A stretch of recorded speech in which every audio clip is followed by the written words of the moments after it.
કુલમ્બનો નિયમ મૂળભૂત રીતે બે બિંદુવત સ્થિર વિદ્યુત ભાર વચ્ચે પ્રવર્તતો નિયમ છે. પણ વ્યવહારમાં અનેક વિદ્યુત ભારો હોય અને અનેક વિદ્યુત ભારોમાંના કોઈ વિદ્યુત ભાર પર બધા જ વિદ્યુત ભારો કુલંબ બળ લગાડી શકે કુલંબના નિયમ અનુસાર એક એક તરીકે દરેક લગાડી શકે. તો પ્રશ્ન એવો થાય કે આપેલા કોઈ વિદ્યુત ભાર પર અન્ય વિદ્યુત ભારોને કારણે લાગતું બળ શોધવું હોય તો કુલંબનો નિયમ ન ચાલે. એના માટે આપણે એક સ્ટેપ આગળ જવું પડે. એને કહેવાય સંપાતપણાનો સિદ્ધાંત. તો આપેલા કોઈ એક વિદ્યુત ભાર પર એક કરતા વધારે વિદ્યુત બળો લાગતા હોય ત્યારે પરિણામી કુલંબ બળ તમારે શોધવું હોય તો તમારે સંપાતપણાના સિદ્ધાંતનો ઉપયોગ કરવો પડે. તો હવે આપણે સંપાતપણાના સિદ્ધાંતને સમજીશું. તો એને આપણે નોંધી દઈએ. સંપાતપણાનો સિદ્ધાંત લખો અને સમજાવો. લખો અને સમજાવો.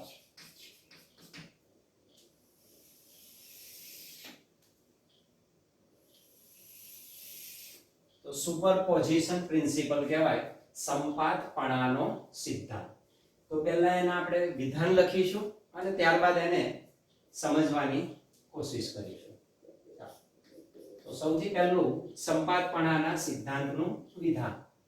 એનું વિધાન નોંધીશું. બે જુદી જુદી રીતે આપણે એના વિધાનને લખીશું. કોઈ વિદ્યુત ભાર પર કોઈ વિદ્યુત ભાર પર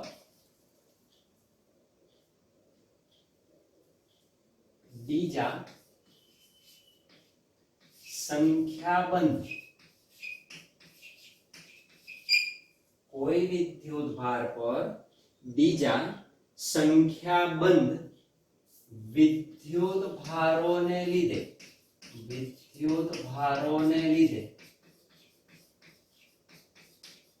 લાગતું બળ એ વિદ્યુત ભાર પર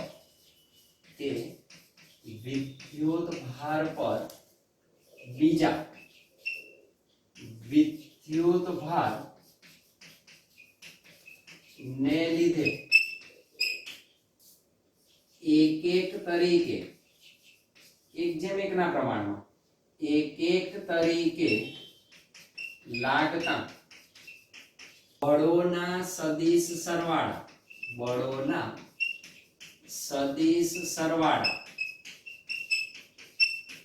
જેટલું બળોના સદિશ સરવાળા જેટલું હોય છે. એટલું જ નહીં,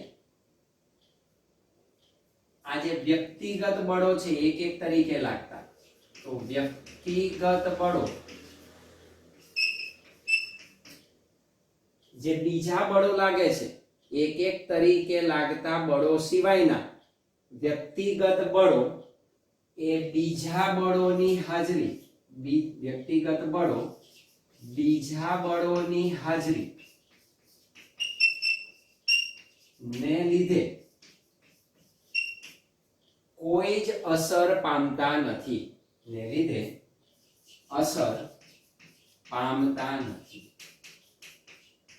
સમજીએ છે શું કહેવા માંગે છે તે.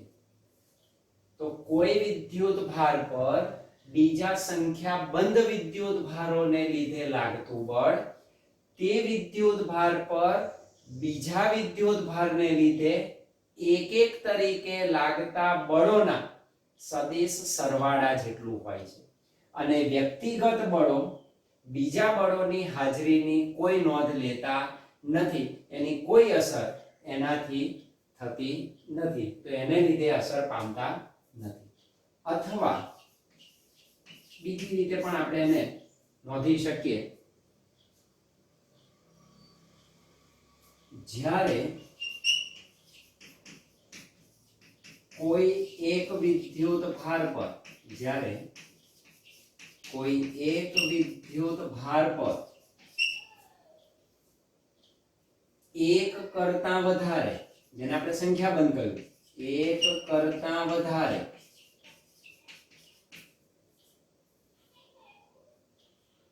કુલંબ બળો લાગતા હોય, એક કરતા વધારે કુલંબ બળો લાગતા હોય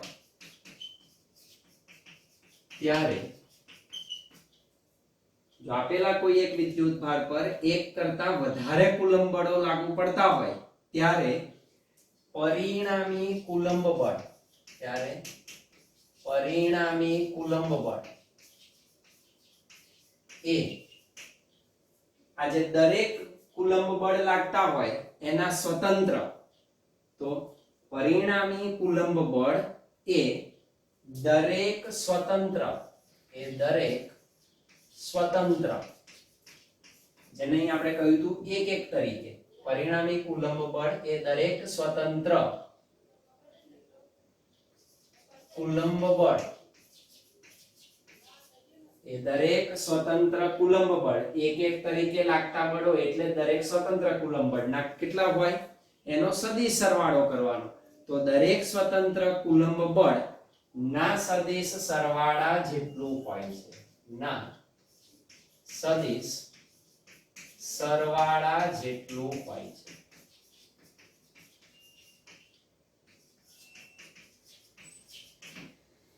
એના સદિશ સરવાળા જેટલું આપણને મળે છે. આ હકીકતને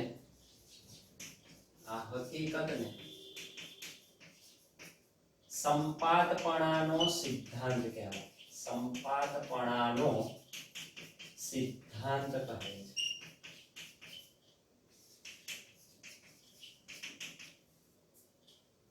અહીં પણ આપણે દર્શાવી શકીએ કે બે વિદ્યુત ભારો વચ્ચે જ્યારે બળ લાગતું હોય ત્યારે એ કુલંબ બળ પર ત્રીજા કોઈ વિદ્યુત ભારની હાજરીની કોઈ જ અસર થતી નથી. આપણે એને લખી શકીએ કે બે વિદ્યુત ભારો વચ્ચે લાગતા કુલંબીય બળ પર ત્રીજા કોઈ વિદ્યુત ભાર ની હાજરી ની કોઈ જ અસર થતી નથી. તો ત્રીજો વિદ્યુત ભાર હાજર હોય તો આપેલા બે વિદ્યુત ભારો વચ્ચે જે કુલંબીય બળ લાગે એ ત્રીજા વિદ્યુત ભારની હાજરીની કોઈ અસર નોંધ લેતા નથી. જેથી આવા કુલંબ બળને ટુ બોડી ફોર્સ, બે પદાર્થો વચ્ચે લાગતું બળ, ટુ બોડી ફોર્સ તરીકે ઓળખવામાં આવે છે.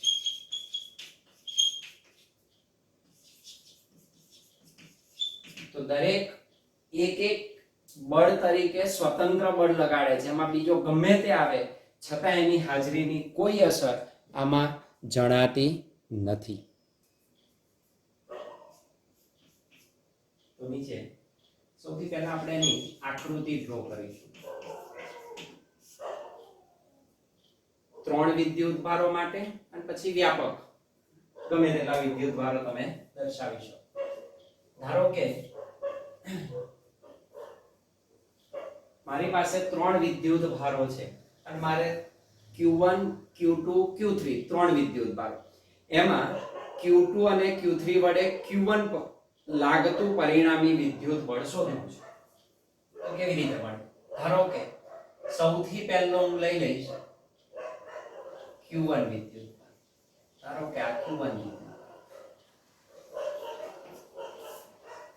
જેનું કોઈ એક નિશ્ચિત ઉગમ બિંદુ, ધારો કે આ ઉગમ બિંદુ O છે, નિશ્ચિત ઉગમ બિંદુ O થી અંતર એટલે કે એનો સ્થાન સદિશ r1 સદિશ, એનો સ્થાન સદિશ r1 સદિશ વડે દર્શાવો. બીજો વિદ્યુત ભાર છે, ધારો કે એ છે Q2. અહીં આગળ Q2 વિદ્યુત ભાર, Q2 વિદ્યુત ભારનો સ્થાન સદિશ ઉગમ બિંદુ O સાથે જોડી દઈએ એટલે R2 સદિશ મળે. તો R2 જેટલા સ્થાન સદિશના અંતરે મને Q2 વિદ્યુત ભાર મળે છે. અને ત્રીજો વિદ્યુત ભાર ધારો કે ઉગમ બિંદુથી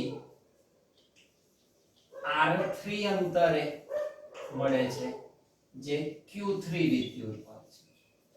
આ મારી પાસે ઉગમ બિંદુ કે સંદર્ભ બિંદુથી અનુક્રમે R1, R2 અને R3 સ્થાન સદિશ જેટલા અંતરે 3 વિદ્યુત ભારો આવેલા છે.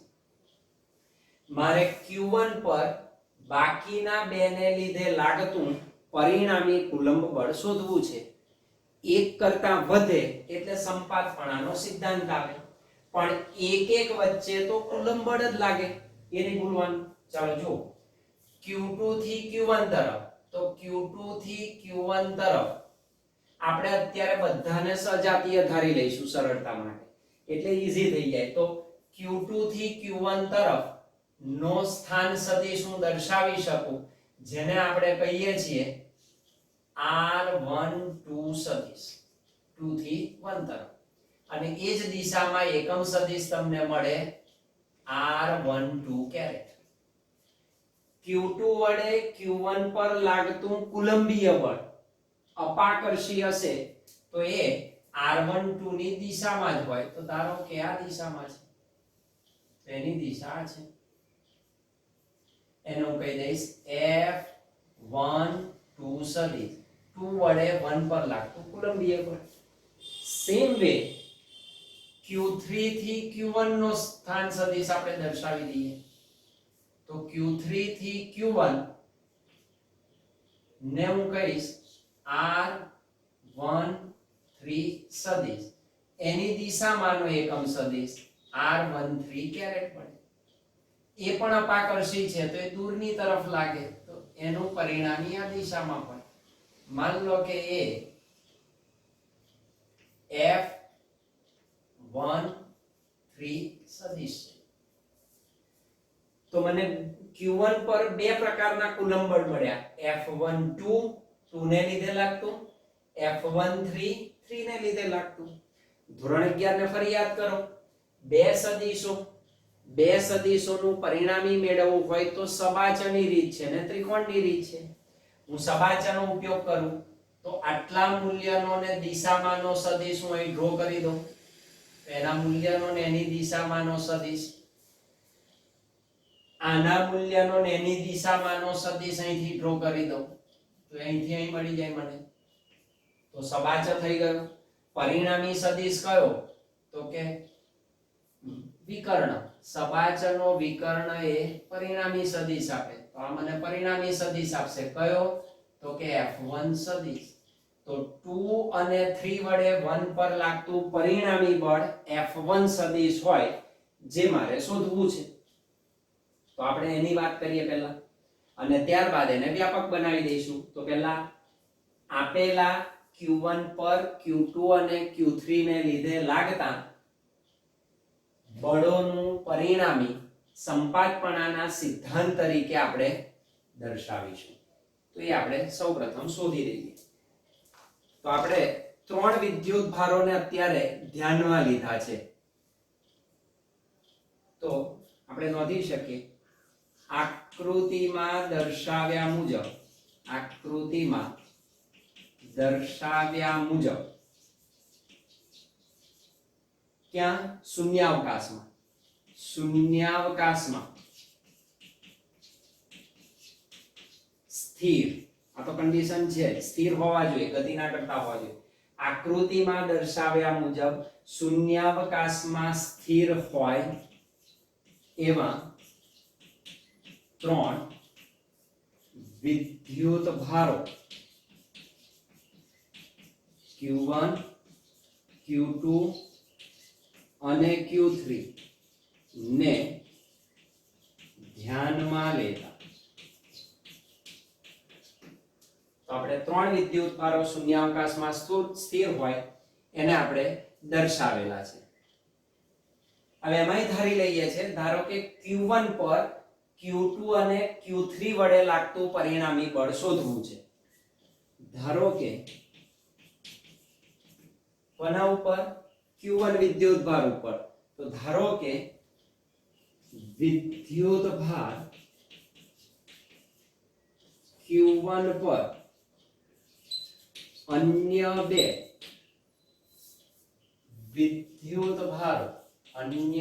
વિદ્યુત ભારો Q2 અને Q3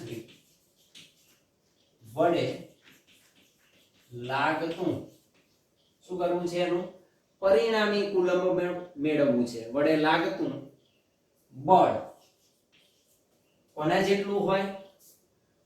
તો કે દરેક વિદ્યુત ભાર Q2 વડે Q1 પર, Q3 વડે Q1 પર, દરેક વિદ્યુત ભાર વડે લાગતા સ્વતંત્ર કુલંબ બળ ના સદિશ સરવાળા જેટલું. આ સદિશ સરવાળો કર્યો, આને લીધે પણ બળ લાગે છે, આને લીધે પણ બળ લાગે, અને બંનેનું સદિશ સરવાળો કર્યો તો મને પરિણામી બળ મળ્યું. તો વિદ્યુત ભારો Q2 અને Q3 દરેક વિદ્યુત ભાર વડે લાગતા સ્વતંત્ર બળના, એટલે કે કુલંબ બળના કેટલું? તો કે સદિશ સરવાળા પરથી મેળવી શકાય. સદિશ સરવાળા પરથી મેળવી શકાય. યાદ રાખો, જ્યારે સદિશ આવે એટલે સદિશ સરવાળો જ આવે. તો એ સદિશનો ખ્યાલ છે. તો બંને વડે લાગતા સ્વતંત્ર બળના સદિશ સરવાળા પરથી આપણે મેળવી શકીએ.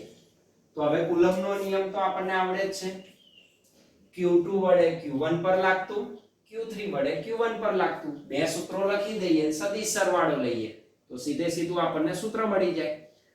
તો Q1 વિદ્યુત ભાર પર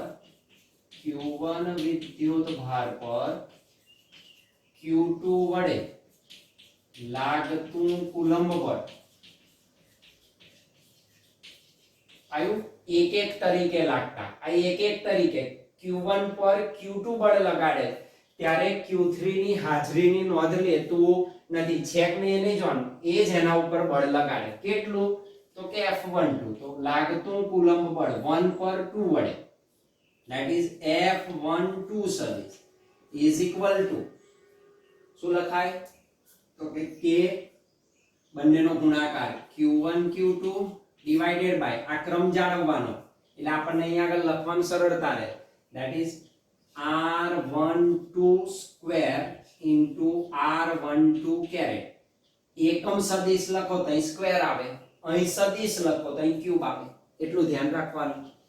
તો that is equal to, now K is 1/4 pi epsilon 0 into Q1 Q2 divided by R12 square into R12 caret. This is equal to F12 સદિશ. તો વિદ્યુત ભાર 2 વડે વિદ્યુત ભાર 1 પર લાગતું કુલંબ બળ સમીકરણ 1 અનુસાર મેળવી શકાય. સેમ વે Q1 પર Q3 વડે લખી દઈએ તો કશું કરવા નહીં, જ્યાં 2 છે ત્યાં આપણે 3 લખવો પડે. તો લખી દઈએ, ચાલો. Q1 વિદ્યુત ભાર પર Q3 વડે લાગતું કુલંબ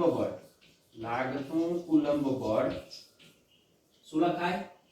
F13 સદિશ બરાબર K Q1 Q3 divided by R13 square into R13 caret. That means F13 સદિશ is equal to 1/4 pi epsilon 0 Q1 Q3 upon R13 square into R13 caret. That is number 2. તો બંને સ્વતંત્ર individual લાગે. આવા ત્રીજો હોય, ચોથો, જેટલા હોય એટલા તમે લખી શકો. હવે મારે પરિણામી શોધવું છે તો પરિણામી આ બેના સદિશ સરવાળા જેટલું કરવું પડે અને એને સંપાતપણાનો સિદ્ધાંત કહીએ છીએ આપણે. તો નીચે એને નોંધી શકાય કે Q1 વિદ્યુત ભાર પરનું પરિણામી કુલંબ બળ, Q1 વિદ્યુત ભાર પરનું પરિણામી કુલંબ બળ કોના અનુસાર મેળવીશું તો કે સંપાતપણાના સિદ્ધાંત મુજબ. સંપાતપણાના સિદ્ધાંત મુજબ કેવી રીતે મળે તો કે એનો સરવાળો કરીને. કયો? સદિશ સરવાળો. તો એનું પરિણામી આપણે F1 કહી દઈએ. તો 1 પર લાગતું પરિણામી F1 સદિશ ઇઝ ઇક્વલ ટુ 1 પર 2 વડે લાગતું બળ વત્તા 1 પર 3 વડે લાગતું બળ. આવા જેટલા હોય તમે એને મૂકી શકો. બેવની વેલ્યુ મૂકી દેવાય. તો that means F1 સદિશ is equal to 1 over 4 pi epsilon 0. કિંમત મૂકીએ છે 1 2 અને 1 3 ની. Q1 Q2 upon R12 square into R12 caret plus 1 over 4 pi epsilon 0 into Q1 Q3 divided by R13 square into R13 caret.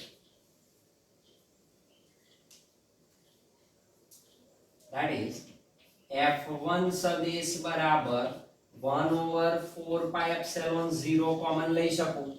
even Q1 પણ લઈ શકાય. તો Q1 upon 4 pi epsilon 0 into bracket Q2 upon R12 square into R12 caret plus Q3 upon R13 square into R13 caret. This number 3. તો આટલું પરિણામી coulomb બળ કોના પર લાગશે? 1 વિદ્યુત ભાર પર લાગે. આ સંપાતપણાનો સિદ્ધાંત થયો. અને આપણે જનરલાઇઝ કરી શકીએ. તો આને તમે વ્યાપક બનાવી શકો. વ્યાપક સ્વરૂપે હવે 3 ને બદલે આપણે અનેક n સંખ્યાના વિદ્યુત ભારો લઈ લઈશું. વ્યાપક સ્વરૂપે Q1 Q2 Q3 dash dash Qn વિદ્યુત ભારોના બનેલા n વિદ્યુત ભારોનો હવે આપણે તંત્ર લઈ લઈએ છીએ.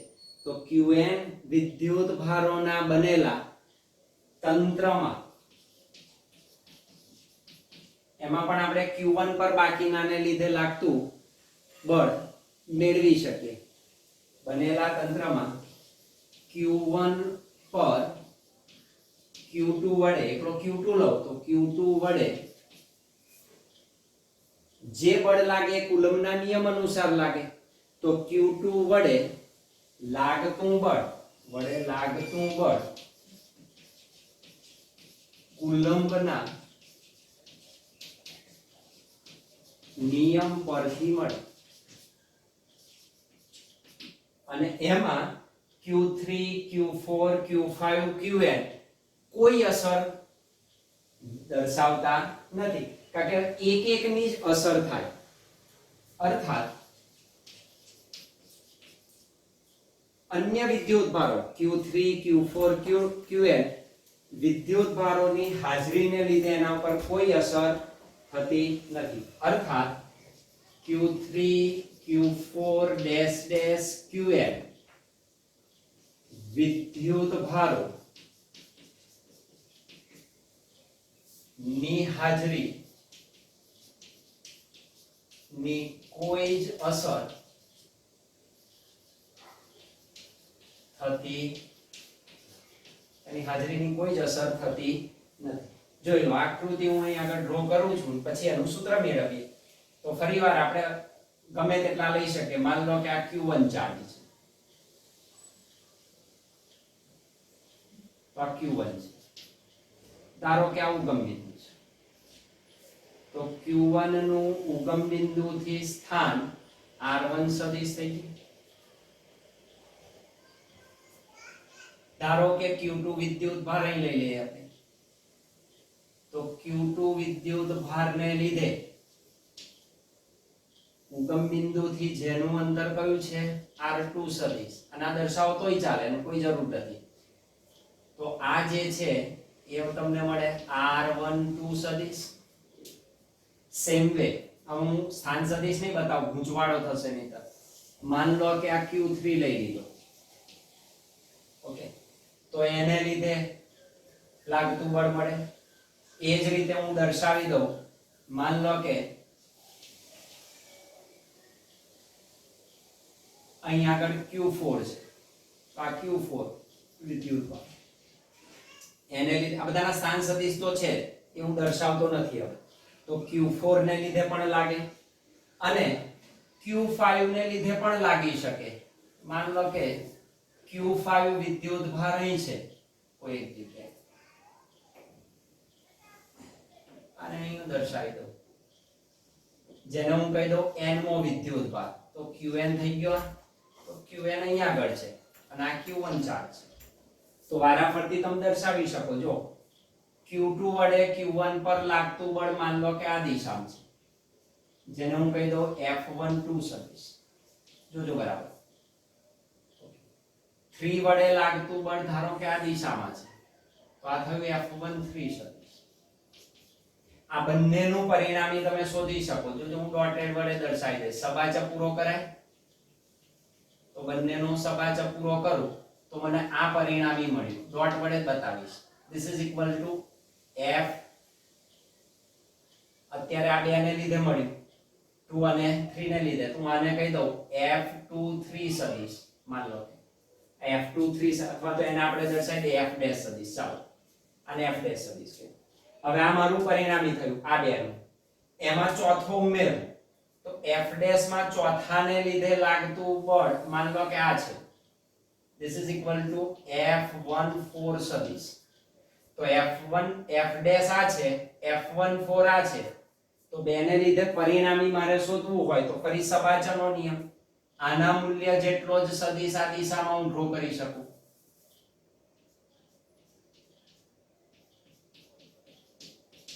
આના જેટલા મૂલ્યનો આ જેટલો છે એટલો સદિશ હું અહીંયા આગળ દોરી શકું. તો જે પરિણામી થયું એ કયું થશે? આ પરિણામી થશે, એનો સબાચક. તો આ મને જે મળે સદિશ, that is F double dash સદિશ. માનો તો એ કોનો થયો? F ડેશ અને F14 નો પરિણામી થયો.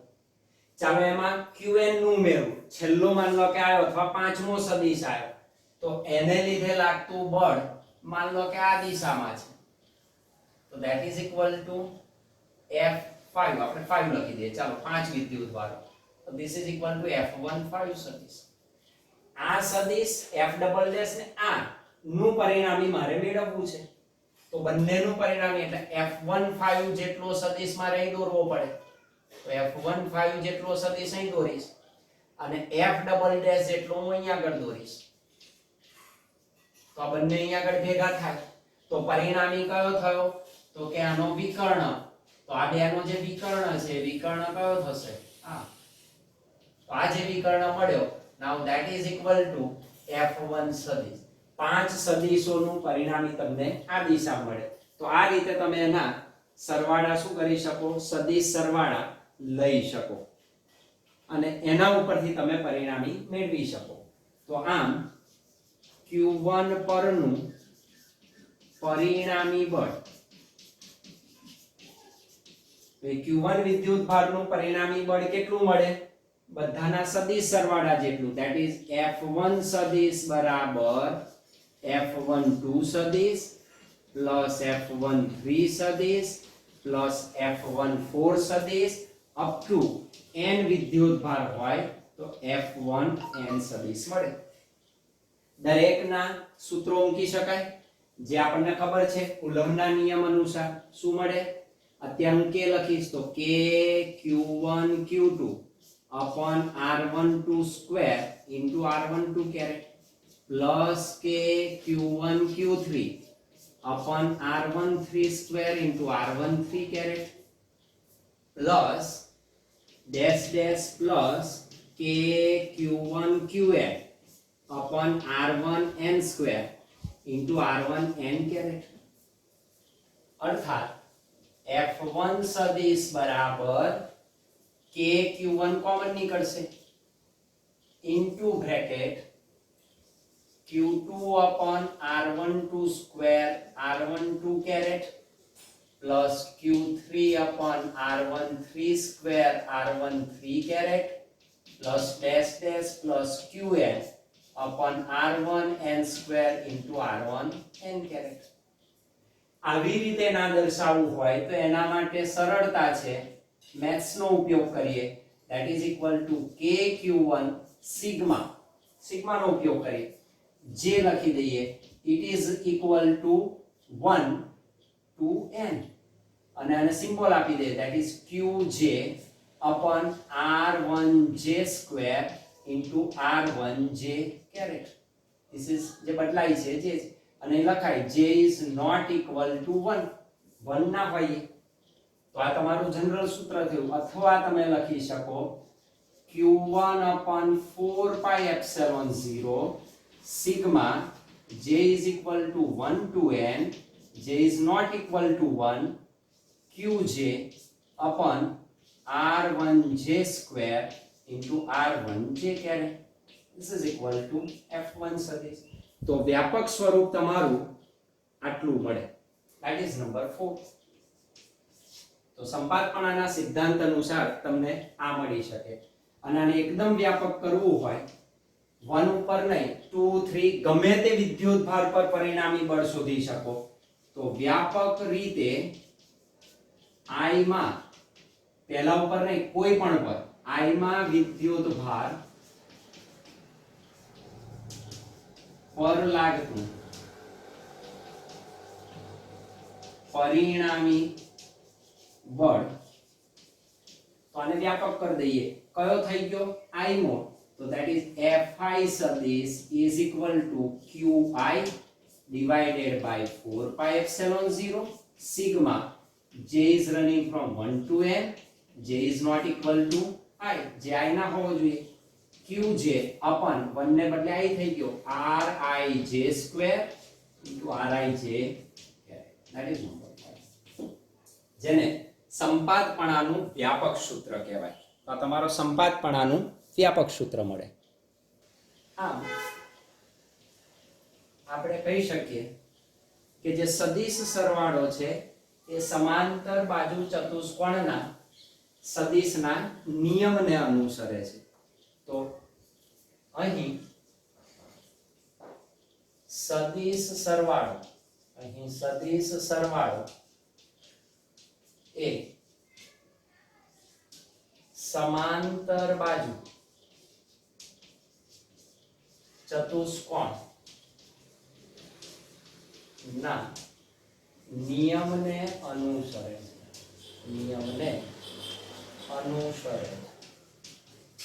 અહીં જે પરિણામી આપણે મેળવીએ છીએ એ સદિશ સરવાળો સબાચના નિયમને શું કરે છે ફોલો કરે છે એને અનુસરે છે અને ઉપરાંત સમગ્ર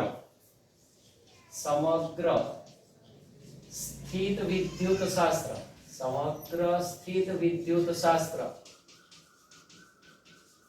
નો આધાર બે નિયમ પર જ રહેલો છે કુલંબનો નિયમ